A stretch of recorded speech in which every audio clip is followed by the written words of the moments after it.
OPEX CCP final project, I'm gonna go ahead and talk about my long-term, short-term, and lifestyle on my client, Jason Martin. So for the long-term plan, Jason really needs to build his overall strength. He's a very slender and lanky kid.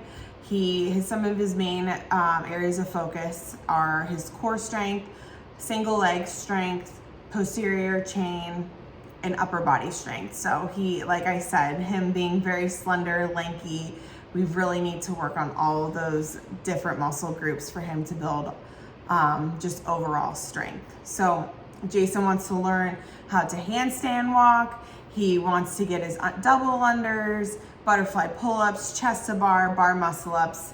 He wants to do all the things in CrossFit. So put him through a series of testers to see where his strength is at before diving into anything too complex. But the main foundation that I've been focusing on with him is building up his strength overall. So as you'll see in the long-term plan, we have focused a lot on skill work, strength development, and slowly building upon that. So when it came to his double unders, keeping it very basic, 5 minutes a day, working on getting double unders, doing his routines, doing his penguin taps, breaking it down, making it super simple, but also putting it in there to force him to have to work on his double unders. Same with handstand walk. He is able to hold himself upside down. He is able to hold against a wall, building up that shoulder strength. Now just teaching him how to shift on his shoulders and being more confident with getting his feet over his head as you do the handstand walk. When it comes to his pull-ups, he is able to do kipping pull-ups and kipping chest to bar. He does have bar muscle ups. He has not gotten the rhythm of butterfly pull-ups. So we have been working on that as well, getting that rhythm, making him understand that different flow of the butterfly coming through the bar instead of pushing away from the bar from a kipping pull-up. His bar muscle ups, he does have the strength for bar muscle ups. He has gone up, but again, we have just been really focusing on getting perfect reps. So not chicken winging, not just trying to get yourself up there. We want perfect technical reps. So just really working on the skill. And building volume on that. There's no intensity, there's no fatigue, just really building perfect volume from 5 singles all the way up until we get to 10 singles that are perfect reps. When it comes and then also Jason needs to learn how to pace in workouts. So over the long term, I want to teach him how to be sustainable and repeatable. So I had him at map 7 as he is not just starting from scratch. He has worked out, he has done CrossFit, he knows the things, he has the capabilities. He just needs to learn how to pace. So when we started at map 7, he came up to me asking about the intent of one of the workouts that I put together. And I told him that I wanted it to be repeatable. So if he needed to go a little slower in the beginning and on his other sets, he's able to pick it up, that's what I want. Or pick a pace on the row. Let's just say it was a monostructural movement and it was a row. I said each set either start at let's just say a 600 for one whole set, then you pick it up to 700 for one whole set, and then 800 for one whole set. Learning how to be able to sustain his work output and also be able to repeat it. He then did the opposite. He went out again too hot on his first set. Then he died out on his next set. So I had to have a conversation with him, explaining to him what pacing really is. And sometimes it's super hard to understand, because CrossFit individuals, they just want to go hard. And instead of understanding that sometimes it's not always going hard, and that being sustainable is where the magic happens and where the work really is. So after that conversation, he then went into his next session that he had, and he finally understood what we were talking about and was able to keep it sustainable, was able to repeat his rounds, was able to repeat his paces, which was great. So he has definitely learned and adjusted to the map work, and which has been great, and we're going to continue to build on that. But right now we've kind of like taken a pause on CrossFit as he wanted to focus on weightlifting. So when we go to our short-term plan, he came to me and he wanted to focus on his first weightlifting meet. He wanted to get one of those under his belt. So he has definitely seen progress in his weightlifting numbers. So that kind of gave him some confidence to go after his first meet.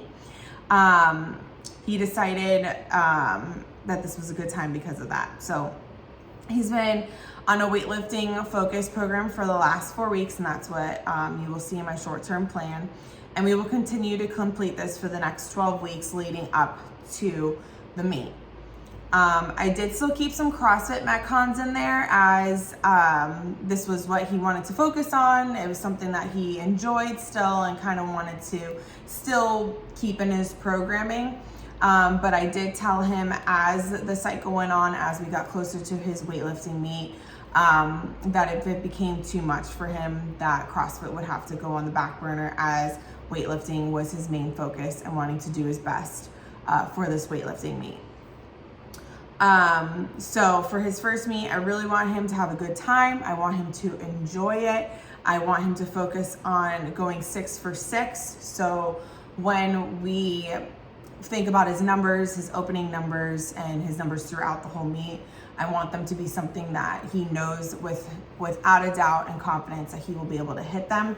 If he wants to try for a PR on his clean and jerk, we have discussed possibly doing that, as I just feel for somebody's first meet, I just want them to have a really good time and really go 6 for 6, because that just makes you be able to walk away feeling good and knowing that your hard work paid off. And then later on in your weightlifting career and your meets, we can start getting a little bit nitty gritty into it. But I just really want him to gain the confidence, know that he is able to do this, and just really gain his confidence. He is one that needs the confidence boost.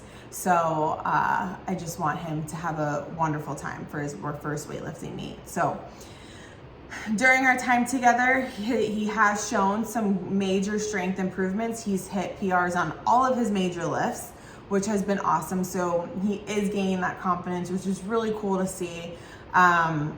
We are still working on his technique for his snatch and split jerk, but he has come a long way with it. There's still some slight tweaks that I want him to start really getting consistently instead of being inconsistent. But overall, his technique has improved tremendously since when we first started, and he's starting to gain a lot more confidence in those lifts as well. And then when it comes to lifestyle, my main focus for him was hitting his protein each day and his caloric intake, along with his sleep. So in his first initial intake form, as I mentioned, some of his things that were, some noticings that I found were alarming were his sleep hours, as he only slept 5 to 6 hours and possibly less. And his nutrition, he was significantly under eating for his lifestyle, for his activity, for his goals of what he was wanting to achieve. He was not remotely close to the caloric intake that he needs to put on the size that he wants, and was not even close to his protein goal for the day. So we have set out a goal to hit his protein each day, at least 165 grams, which is 1 pound per body fat for him, per body weight for him, or more. but we have started with the 165, getting consistent with 165 grams a day, and he's starting to feel more confident hitting that number. It's not as daunting anymore. We are still working on sleep, as he is still getting around 6 hours. We're slowly getting to that 7 to 8 hours a night. I've stressed to him a lot on how important sleep is, especially for his performance goals and for recovery. Let's see, what am I missing? Another thing when he first came to me that was a sign of him under eating is that he felt very depleted and tired during his sessions. And this is why I have really focused on his nutrition, on getting his caloric intake up so that he feels strong and energized through his sessions. We have focused on some intra options for fueling so that he is fueling properly for his sessions, so he's not feeling dizzy, he's not feeling tired, he's not feeling fatigued, he's feeling strong, energized, and feels like he has that kick in his sessions, which he is now understanding, and he has learned and has implemented all of these suggestions into his training, which now he is able to feel strong and get through his training with much more success and much more energy.